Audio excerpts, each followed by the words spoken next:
Now, Ron likes to hold me accountable when I claim to be doing something and minding my own business. Right.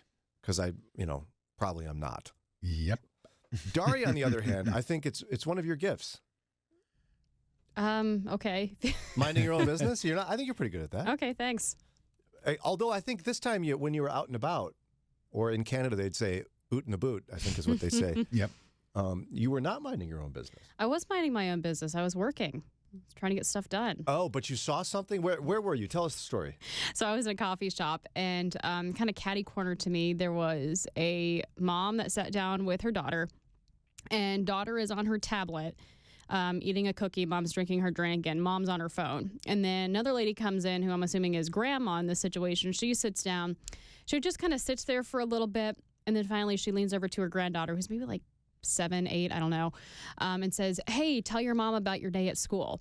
And so mom finally puts her phone down, and I think granddaughter gave like some very non-committal answer because she's like just so engrossed in her tablet. And so I was watching this whole exchange, and I think mom and grandma ended up chatting a little bit, but like the phone was still there. Granddaughter was just completely ignoring everything because she was in her tablet. I'm like, wow, this is really sad what I'm witnessing here because, I have these cherished memories of hanging out with my grandma and my mom. But then I got to thinking, I think we all do this to an extent. Like, how often are we having like someone right in front of us and we're not listening because we're on our phone? I mean, technology, we're talking about this earlier with social media. It has just made us so disconnected. And you really don't realize how bad it is until you see an example like that in front of you. Did Grandma seem kind of bothered by it, or did she eventually give up and start staring at a phone? No, Grandma never brought a phone out. I do think she was a little bit bothered. She was trying to facilitate conversation between mom and daughter, and then she wanted to talk to her own daughter. So it was just sad. So the trick is, though, how do you solve that problem?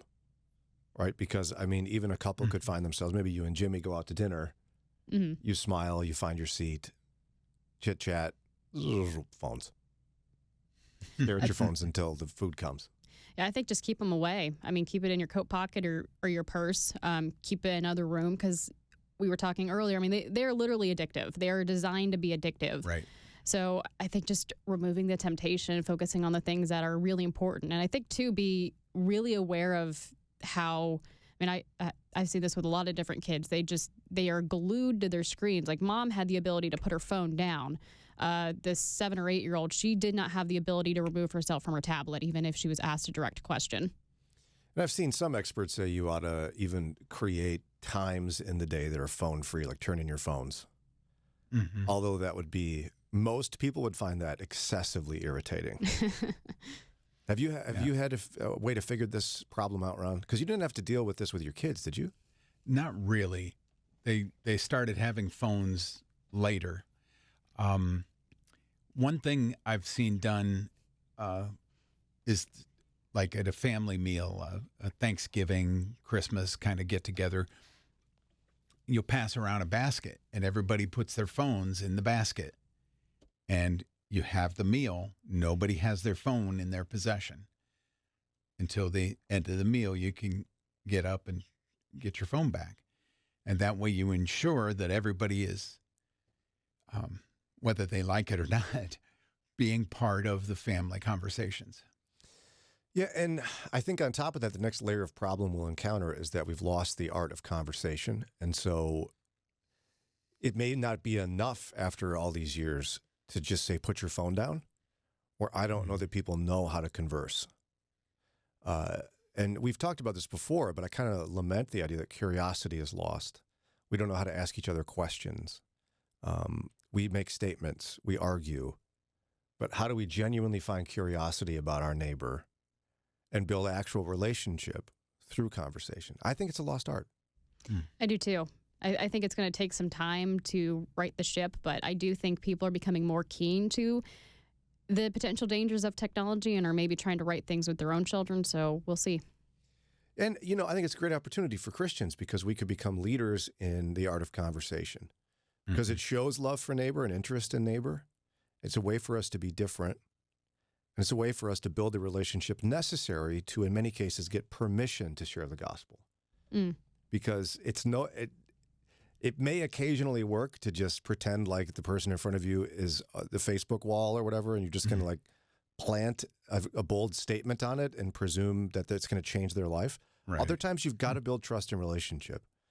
I've said it before, but I had a teaching colleague that he and I became great friends.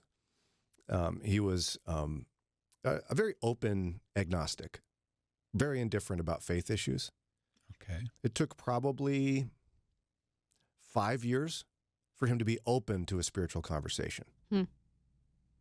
And I don't feel like I failed in any sense not having a spiritual conversation for 5 years, because I could tell he wasn't open to it, didn't trust that all I was trying to do was just make him some sort of checkbox for a convert. Right.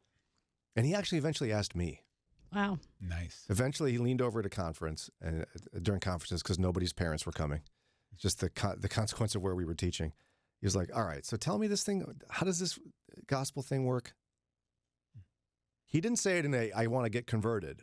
Right. I just want to understand it. Help me understand this. And I felt like even though it was a small victory, it shows that the art of conversation can get you there over time if you're patient.